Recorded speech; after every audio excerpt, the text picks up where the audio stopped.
Comment améliorer une relation? Pourquoi l'améliorer? Quels sont les avantages et les inconvénients et les conseils à donner donc concernant ce sujet?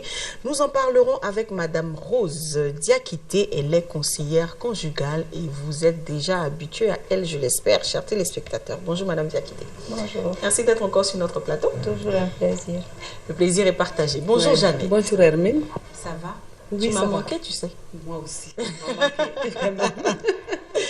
Mais voilà, chers téléspectateurs, vous aussi, vous nous avez manqué. On a décidé aujourd'hui de vous parler de l'amélioration de nos relations. Comment améliorer? Que faut-il faire pour améliorer?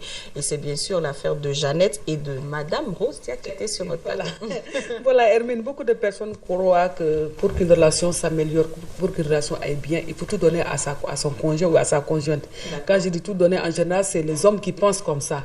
Bon, en tout cas, je lui donne tout ce qu'elle veut. Je lui achète des habits, elle est dans une belle maison. Bon, le reste, c'est tout ce qu'il faut pour être heureuse. Alors qu'il y a beaucoup d'autres choses que Don Rose Diakité va nous dévoiler aujourd'hui. Alors, Madame Rose Diakité, comment peut-on améliorer une relation selon vous? En tant que conseillère conjugale, excusez-moi.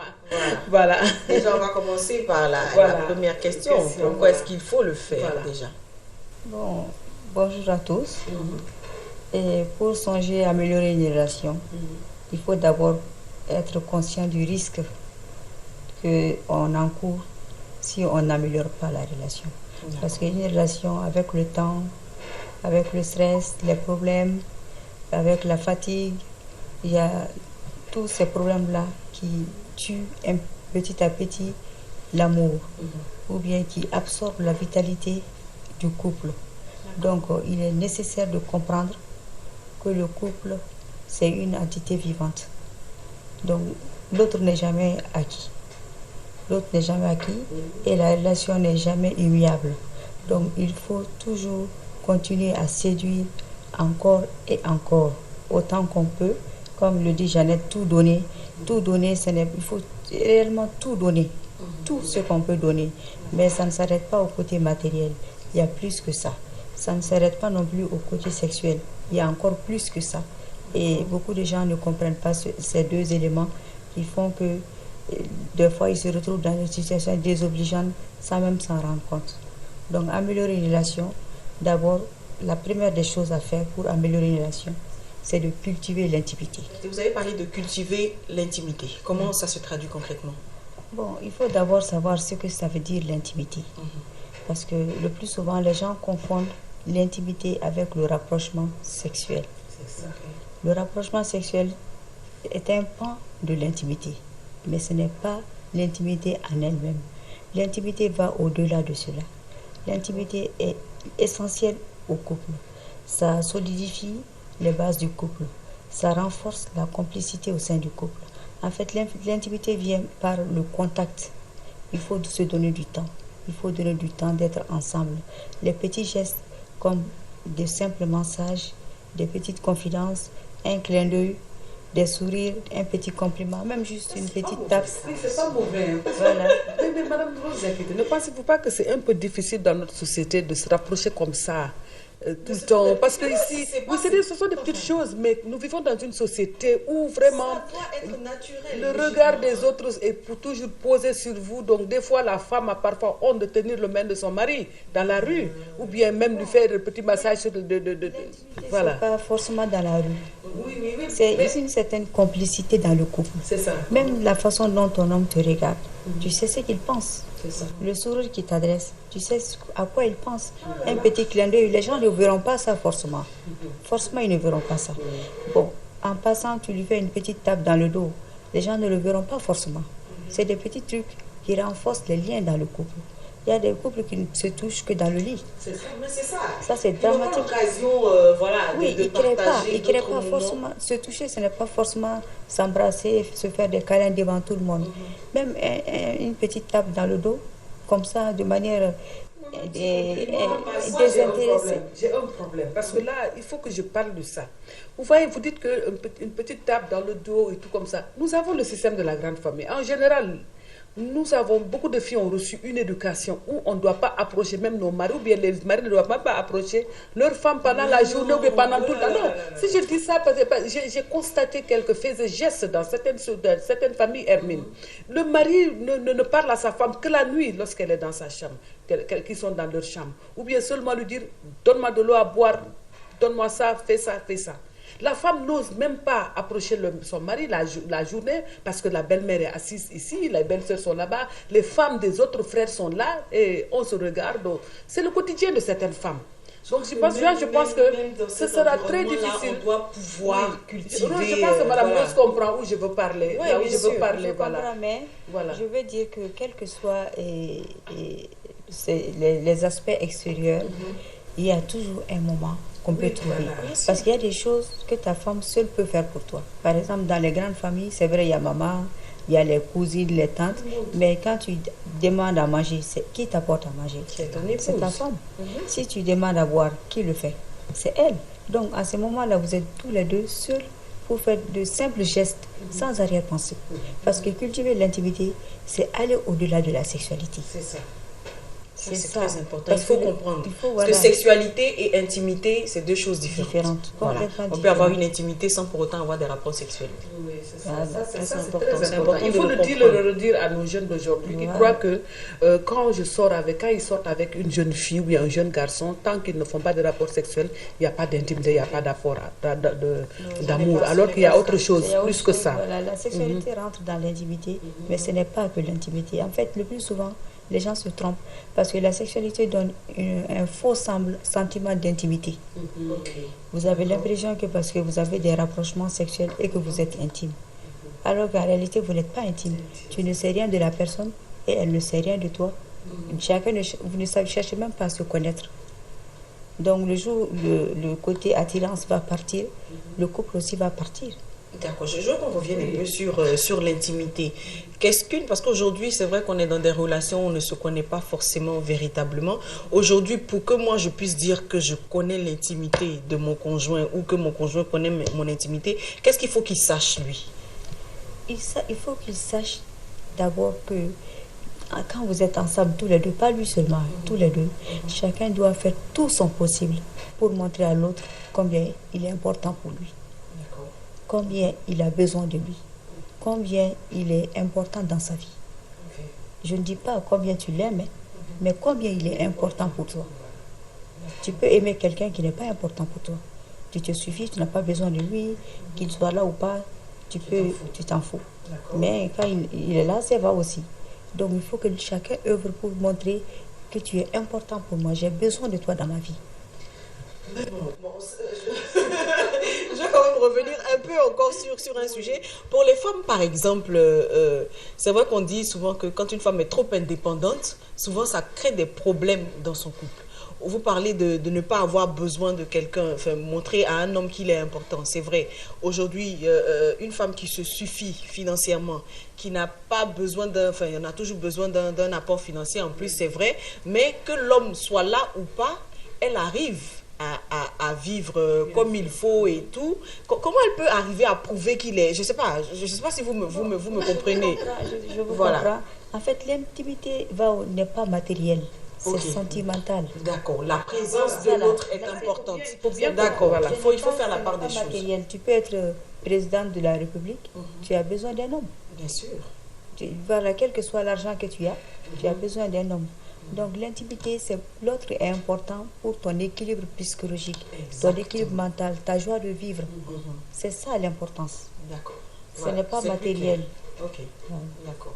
Effectivement, quel que soit le niveau des femmes, on a besoin d'avoir ce petit équilibre psychologique et tout ça. C'est très important. Se dire à un moment de sa vie, par déception, que bon, je n'ai plus besoin d'un homme dans ma vie, mon travail me suffit, ce que je gagne me suffit, mais tôt ou tard, il y aura un moment dans sa vie, quand elle se couche, et qu'elle se retourne et voit personne à côté d'elle, en général, je pense que c'est très difficile. Elles le font pour se protéger, pour se donner une carapace, mais au fond, c'est pas vrai. Parce que quand tu es toute seule dans ton lit la nuit et qu'il n'y a personne à qui parler ou tu peux pas dormir dans les bras de quelqu'un, ça, c'est un problème. Donc, c'est ça un mensonge. Les femmes qui pensent ça, c'est un mensonge. On va avancer un peu. Comment améliorer? Là, on a vu comment qu'on a défini un peu ce que c'était que l'intimité. On va poursuivre un peu, Madame Diakité. Il faut qu'on passe maintenant aux avantages qu'on a peut-être à améliorer nos relations. Et puis, bon, enfin, moi, déjà c'est vrai qu'on allait un peu vite en besogne, mais améliorer la relation, même, qu'est-ce que ça signifie concrètement? En fait, améliorer la relation, c'est toujours monter et faire durer le plaisir amoureux. C'est faire durer le plaisir amoureux. Ça n'a rien à voir avec le sexe. Hein? Non, ça n'a rien à voir avec le sexe. En fait, c'est ça qui pose problème de nos jours. Même dans les couples de personnes vraiment qui ont une grande maturité, ils ne sont pas encore arrivés souvent à faire la différence. Donc souvent quand le mari a un petit problème de panne ou bien de faiblesse, les problèmes surgissent. Parce qu'ils n'ont pas compris que la sexualité, le rapprochement sexuel n'est pas l'intimité, mais ça fait partie de l'intimité. Et quand vous parlez de plaisir amoureux, qu'est-ce que cela veut dire concrètement? Il faut réinventer son couple, il faut innover, il faut apporter de nouvelles jouissances, il faut apporter de la variété dans les sentiments, dans les plaisirs, dans les sensations. C'est pourquoi il y a les secrets de femmes. Chaque nouveau produit, comme on dit, il y a Pati Sagana, il y a Moussoudina, etc. Voilà. Alors, on ne finira pas avec les secrets de Madame Diakité. Mais moi je veux savoir, hein, avant qu'on poursuive, qui peut améliorer une relation? Est-ce que le fait d'améliorer une relation, c'est pour seulement les hommes, les couples mariés, ou peut-être moi qui commence une relation avec un homme, je me dois aussi d'améliorer cette relation? Tant que tu tiens à une personne, tant que tu tiens à la relation, ton objectif ne peut que d'améliorer la relation. Tu n'as pas d'autre objectif. Tu veux être avec lui, tu veux rester avec lui, tu veux être heureuse avec lui, et vice-versa. Qu'est-ce que vous pouvez faire? Chacun va se battre à son niveau pour que ça marche. Voilà, pour que ça marche. Les petits compliments, les petits gestes tendres, les petites attentions, pas forcément matérielles. Est-ce qu'on peut améliorer une relation quand on est dans une relation à distance, par exemple? Bien sûr. Aujourd'hui, en fait, de nos jours, personne n'a d'excuses pour dire que je n'ai pas le temps. Avec les nouvelles technologies d'aujourd'hui, un homme n'a pas besoin d'être un poète pour envoyer des poèmes d'amour. Et ça, c'est vrai. Voilà. On trouve tout. Mais Madame Rose Diakité, moi, ce qui m'inquiète dans ces genres de relations, on dit souvent que c'est la femme qui doit toujours faire tout pour améliorer sa relation. Parce que nous vivons en Afrique et c'est ça qui est dans la mentalité, voilà, sur la femme. Mais est-ce que l'homme aussi ne doit pas faire comme ce que la femme fait? Parce que je pense que c'est deux personnes qui doivent vraiment... voilà, parce que c'est eux qui évoluent ensemble. Oui, j'ai toujours dit qu'une relation, c'est comme une bicyclette. Il faut que les deux roues fonctionnent. C'est ça. Mais naturellement, par éducation, par culture, les femmes sont plus patientes que les hommes. Donc, de ce fait, on s'appuie surtout sur la femme, compte tenu de sa nature patiente, pour dire que c'est elle qui doit tout faire. Mais tu améliores ta relation, tu te bats, si tu sens en l'autre l'envie que ça marche. Exactement, c'est ça. Bon, l'envie n'est pas forcément visible de l'extérieur, mais toi qui es sa femme, tu peux le savoir. Quel qu'en soit Alpha, il y aura des confidences de temps en temps. Tu feras des remarques. Parce que souvent, on peut se heurter à des choses qui te donnent même pas envie souvent de faire des efforts. Tu fais des efforts pour un homme qui ne te rend pas l'appareil ou qui est carré, qui est bloqué sur un certain nombre de choses. Du coup, toi, tu te renfermes. Avec la patience, on arrive toujours et on a toujours une raison. Par exemple, si on est marié, si on tient à son mariage, on se bat pour le mariage, pas forcément pour l'homme. Si on a des enfants, on se bat pour ses enfants, pas forcément pour l'homme. Si on n'a pas d'enfants, si on n'est pas dans le mariage et qu'on veut que cette relation marche, on se bat pour que ça marche. Il faut la patience. Mais si toi-même, ça dépend de chacun. Ça dépend de ce que tu peux encaisser, de ce que tu peux endurer, de ce que tu peux attendre. Le plus souvent, la femme n'a pas le temps de l'homme. Parce que la nature ne nous a pas favorisés de la même manière. Voilà, justement, mais vous avez des secrets de femmes. Mais est-ce que vous avez des secrets d'hommes aussi? Beaucoup d'hommes vous approchent pour venir... voilà, pour améliorer voilà. Nous approchent pour améliorer leur relation. Ils nous envoient leurs femmes pour des conseils. Voilà, pour des conseils, pour leur parler, pour les apprendre à mieux s'occuper d'un homme. pour mieux les apprendre à comprendre leur homme, comment comprendre son homme. Parce que quand un homme fait ça, c'est qu'il aime véritablement. Oui, Voilà, donc ça dépend de tous les côtés. C'est vrai qu'il y a plus de femmes qui consultent, mais de plus en plus, les hommes consultent aussi. Voilà. Et aujourd'hui, quels sont les... Enfin, on a parlé des avantages déjà, hein, à améliorer sa relation, mais il existe aussi des inconvénients. Voilà. Le fait de ne pas chercher à améliorer, de ne pas chercher à aller de l'avant dans une relation, quelles peuvent être donc les conséquences selon vous, Madame Diakité?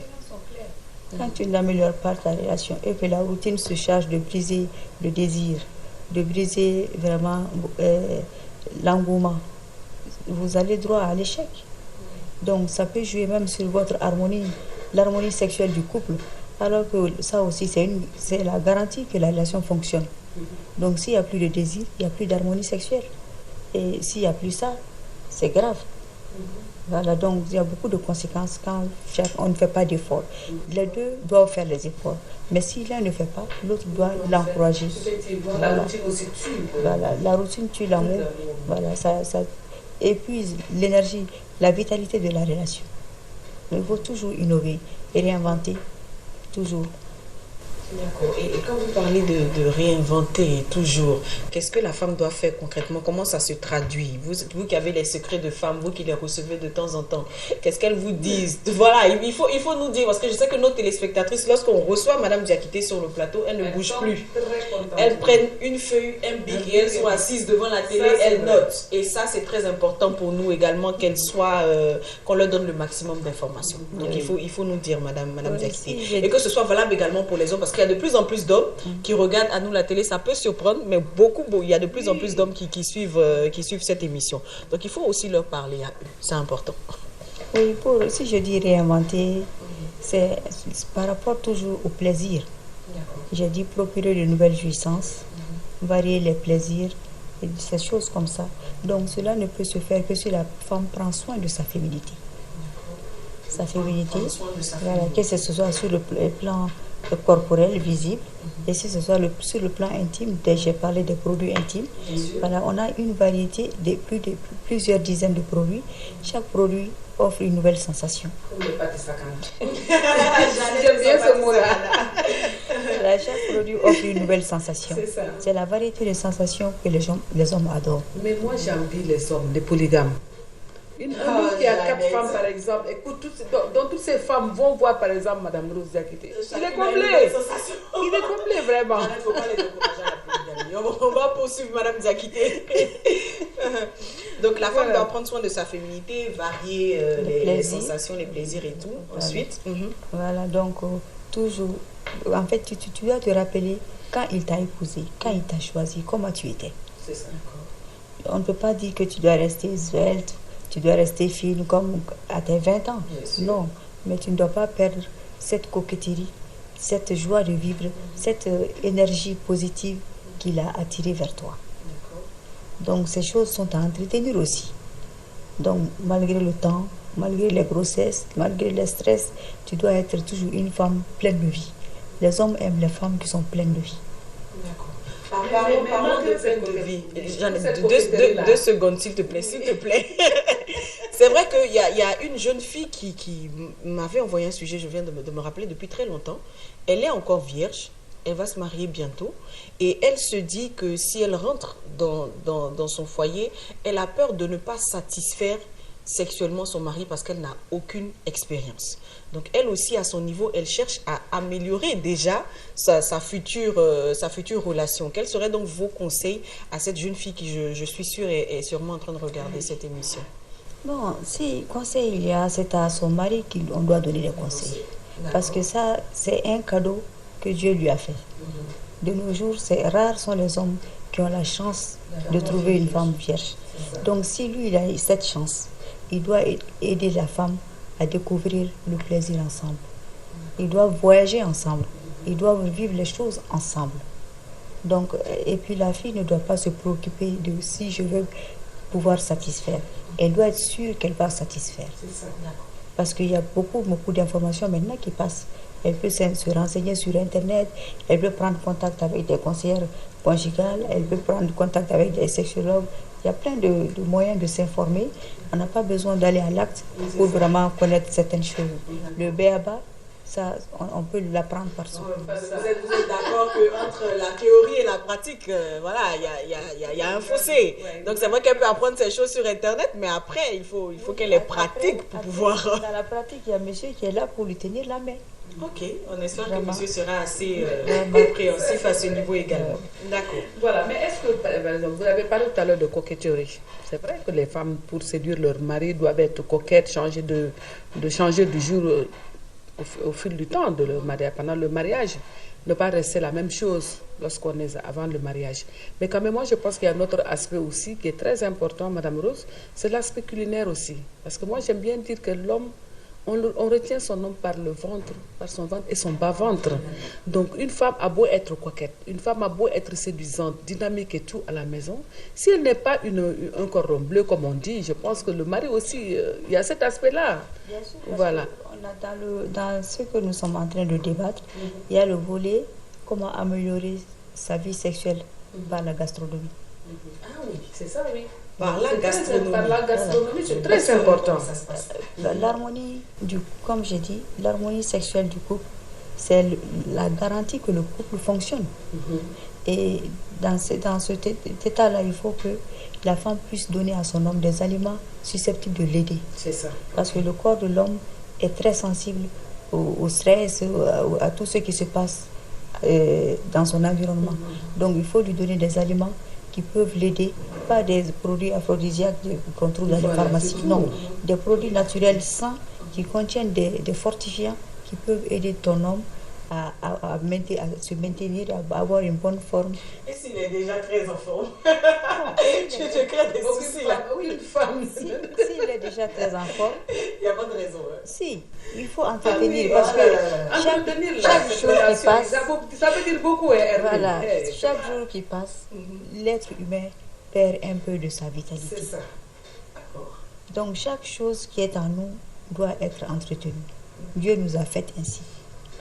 Mais par exemple, vous avez seulement 2 ou 3 produits qui peuvent améliorer.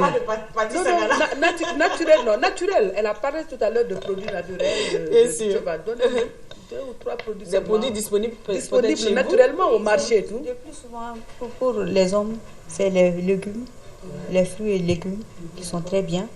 Bon, par exemple, le céleri, c'est quelque chose qui est très bien pour l'homme. Ah bon? Oui. Et il y a aussi, par exemple, la carotte aussi. Le manioc aussi.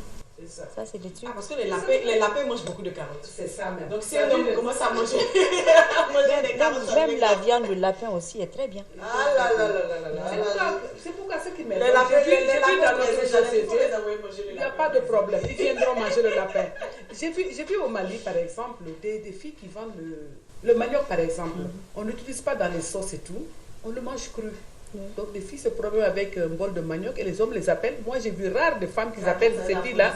Oui, les femmes ne les appellent jamais pour acheter, c'est les hommes seulement. Moi c'est un phénomène, c'est quelque chose qui m'a beaucoup étonnée. Par contre, dans d'autres pays, on le vend au marché en vrac. Et puis on achète, on met dans les sauces, dans le tiep, dans d'autres choses. Mais ici, je ne sais pas. Ici on met dans la sauce, mais c'est rare. C'est rare, oui. Bon, et puis ici, dans notre connaissance traditionnelle, le manioc n'est pas très bien pour la femme. Mais c'est très bien pour l'homme. Okay. Donc c'est pourquoi tu vois... c'est les hommes seulement qui achètent. Voilà. D'accord. Alors, ne paniquez pas. À la fin de l'émission, on vous donnera le numéro de Madame Diakité pour des consultations, si vous voulez, en privé. Et puis d'autres secrets. Mais on va poursuivre également. Là, on a parlé des femmes, ce que les femmes doivent faire au quotidien, véritablement, pour améliorer leurs relations. On va passer maintenant aux hommes. C'est vrai qu'on a dit que la femme devait prendre soin de sa féminité, varier les sensations, faire bien à manger également à son conjoint. Mais en retour, l'homme, qu'est-ce qu'il doit faire lui aussi? Parce qu'il a son rôle à jouer dans la relation. Son rôle même est primordial. Bien sûr. Donc, il doit tout faire pour ne pas décourager sa femme. Un petit compliment ne tue personne. Bien sûr. Surtout vraiment, ça, franchement. Ça ne tue personne.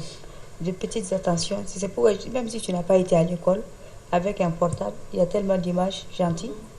Voilà, que tu peux envoyer à ta femme, même si elle n'a pas été à l'école. Quand tu vas lui envoyer une fleur, elle va comprendre. Dans la journée, hein. Personne même s'il y a les belles-mères, il y a tout le monde, personne ne verra ça. Oui, c'est dans son téléphone, c'est entre vous, vos communications, quoi. Oui, mais des fois, même si l'homme n'a pas de téléphone, qu'il ne sait même pas utiliser un téléphone, il y a un moyen aussi de communication.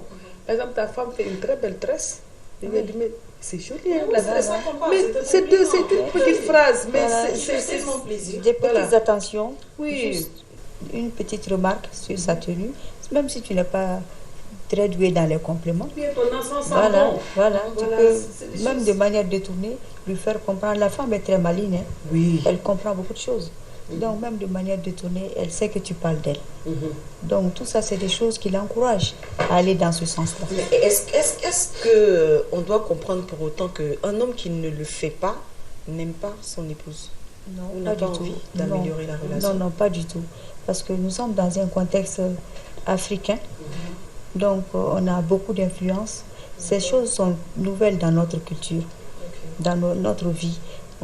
Tout ce que je dis, par exemple, peut-être s'adresse à une génération, à ma génération, voilà, à partir de ma génération.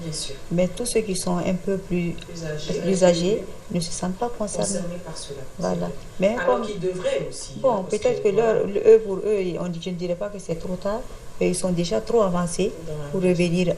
Mais ceux qui sont de ma génération et qui sont en deçà de ma génération, tout ce que je dis, ça les intéresse, ça les concerne. Bien sûr. Et c'est eux qui sont en pleine activité et qui sont jeunes, qui sont en train de construire leur couple. Ceux qui ont déjà dépassé les 50, 60 ans, bon, c'est très bien. C'est bon. Ils ont déjà accepté et ils sont bien comme ça. C'est difficile pour eux de changer d'ailleurs. Voilà. Est-ce qu'il y a une façon d'appeler son conjoint, par exemple? Je vois cette nouvelle génération qui appelle le conjoint bébé. Oui, bébé, chéri, oui, c'est pour Est-ce que c'est important dans une relation? C'est important, c'est très important. Parce que moi, quand j'étais petite, là, je connaissais quelqu'un. Il ne pouvait... c'est lui-même qui m'a dit, c'était un cousin comme ça. Il m'a dit que sa femme, lui, ça fait peut-être plus de 12 ans de mariage. Sa femme n'a jamais prononcé son nom. Elle n'a jamais prononcé le nom de son mari. C'est toujours des petits mots. Non, il l'appelle ou bien le père des enfants. En fait, oui. Je pensais que c'est parce qu'elle était très tendre et tout, mais... Non, pas tendre, parce que c'est un complexe. Parce qu'ici, on interdit à la femme de prononcer le nom de son mari. Waouh! Tu dois l'appeler, en fait, le prénom de son mari, tu dois l'appeler par son nom. Bon, il y a des femmes qui sont tellement complexées, elles ne peuvent même pas l'appeler. C'est ça. Et les hommes, il y a plein d'hommes aussi qui n'appellent. Tu peux faire un mois, ton mari ne prononcera pas ton nom. Ça. C'est Il très t'appellera important. jamais par ton nom. Il va te dire hey, ou il va dire à ta maman des choses comme ça. Non. Je pense que ça, ça pimente la relation, ça met de la joie dans la maison quand on entend des bébés, chéris, mon cœur, voilà, papa chou, maman. Tu vois, c'est des trucs un peu... Ça amène de la joie, ça dépend des générations. Oh là là. Ça dépend des générations. Non, mais ça me fait de la peine parce que je me dis, ça fait tellement plaisir quand quelqu'un t'appelle bébé, mon cœur, ma puce, des trucs comme ça. Et comme Madame Rose le dit aussi, souvent c'est générationnel. Peut-être que la génération qui est passée est habituée à ne pas entendre ça. Donc voilà. Ils vont trouver ça choquant. Ils vont dire, voilà, tu n'es pas bien élevé, tu dis des mots d'amour devant des grandes personnes, tu n'as pas honte. Bon, ça dépend des générations. En fait, l'émission que nous faisons maintenant s'adresse à une génération de... Voilà. Et moi, je connais un couple, quand le monsieur prononce le nom de la femme, c'est qu'il est fâché. Parce qu'en temps normal, c'est bébé, mon cœur, mon amour, voilà. Quand il commence à dire Jeannette, c'est que c'est pour faire des histoires, c'est qu'il y a quelque chose qui ne lui plaît pas. Sinon, à part ça, c'est bébé, mon amour, mon cœur, et c'est vice-versa. Pour la femme aussi, c'est toujours mon cœur et tout ça. Quand elle commence à prononcer le nom du mari, il sait en même temps qu'il est fâché. Je pense que ça aussi, ça fait partie un peu de l'intimité. Hein. Ils ont appris à se connaître. Voilà, donc quand la femme commence à entendre son nom dans la bouche de son mari, elle se dit, oui, j'ai gaffé. Je sens que quelque chose ne va pas. Tout ça, ça fait partie de l'intimité. Ça fait partie de l'intimité. Mais quand même, je pense que c'est un peu héréditaire parce que je connais un couple dont la femme a toujours appelé son mari patron. Et ces deux filles aussi appellent aujourd'hui leur mari patron. Voilà, patron. Cela veut dire que, moi je ne sais pas d'où est sorti ce mot patron là, mais la femme a valorisé son mari dans ce sens-là. C'est une question d'éducation. Voilà, J'ai une maman là qui me disait que souvent les femmes ont tendance à ne pas respecter leur mari alors qu'elles respectent plus le patron au bureau que le mari. Voilà. Donc si tu dois considérer, si tu considères ton mari comme ton patron et que tu te dis qu'à n'importe quel moment il peut te renvoyer du foyer que tu considères comme une société, tu vas le respecter d'une façon assez spéciale. Donc je pense que c'est peut-être pour ça que la personne... Mais moi je vais revenir parce que j'ai plein de filles, de téléspectatrices qui nous envoient des sujets et qui ont des relations à distance. Et ça, je me dis, dans une relation à distance, par exemple, concernant l'homme, qu'est-ce que lui peut faire? Parce qu'ils ne sont pas là tous les jours, ils ne se voient pas, voilà. Oui, comment ils peuvent entretenir cette relation à distance, il ne faut jamais couper le contact. D'accord. Jamais couper le contact. Même si lui, il ne fait pas signe, toujours, chaque jour que Dieu fait, même si tu ne peux pas l'entendre chaque jour, tu dois lui envoyer des messages. Tous les jours. Avec les nouvelles technologies, vraiment, la relation à distance n'est plus vraiment comme... On n'a plus besoin d'aller à la poste, d'attendre la lettre 2 mois. Vraiment, c'est instantané. C'est instantané. Je t'envoie un texto du Mali aux États-Unis, tu le reçois tout de suite. Voilà, donc vraiment, c'est même plus attrayant parce que tu peux envoyer des messages, tu peux envoyer des images, voilà, des photos. Vous pouvez vous voir, vous pouvez vous entendre. Donc il faut entretenir cela. Ne coupez jamais le contact. Même si vous êtes fâché, ne coupez jamais le contact. Continuez à envoyer des messages, continuez à appeler. Et c'est ce qui entretient la relation. C'est ça. Et bon, les messages aussi doivent être des messages qui sont vraiment pleins de sens, de fantaisie, des fois même de folie, des fois intimes, comme si vous étiez ensemble. D'accord. Voilà. Ça ne doit pas être des messages formels. Le message formel, genre, voilà, je passais une bonne journée, bonjour, et puis basta, quoi. Surtout pas ça. D'accord. On a fini donc avec ce que l'homme devait faire, je pense, pour améliorer la relation. Et on va donner maintenant les conseils à nos téléspectateurs, n'est-ce pas, Jeannette? Bien sûr. Voilà, pour parfaire parce que les nos conseils relations. sont très importants dans Exactement. Donc la question, comment améliorer une relation, pourquoi, et maintenant les Quels conseils, sont les conseils que vous pourriez donner? Les conseils que je peux donner, c'est d'abord prendre, comme j'ai dit, prendre conscience que le couple est une entité vivante. Le couple là, c'est ça. L'homme n'est jamais acquis, la femme n'est jamais acquise. Ne pas se reposer sur ses oreillers et penser que vraiment je suis mariée, je suis à la maison et point barre. Non, il faut toujours le séduire et encore et encore. Et en utilisant tous les astuces et tous les secrets que tu peux connaître, que ce soit d'ici ou d'ailleurs. Maintenant, le monde c'est vraiment élargi, c'est un village maintenant. Donc, il faut puiser dans toutes les cultures. N'hésitez pas à essayer un peu d'être romantique. S'il n'a pas aimé, cherche d'autres choses. Ça dépend. Mais il faut essayer. Ne dis pas il n'aime pas d'emblée. Non, ça ne vient pas de chez nous, il ne peut pas aimer, non. Il faut toujours essayer de nouvelles choses. En fait, une relation, c'est une découverte, c'est un voyage. Donc, il peut aimer certaines choses et ne pas aimer. Comme toi aussi, tu peux aimer et ne pas aimer. Mais découvrir ensemble, voyager ensemble jusqu'au bout de la vie. C'est très beau ça. Voyager ensemble jusqu'au bout de la vie. Est-ce qu'il y a lieu de rajouter quelque chose? En tout cas, pas du tout. Elle a déjà tout dit. Merci beaucoup, madame.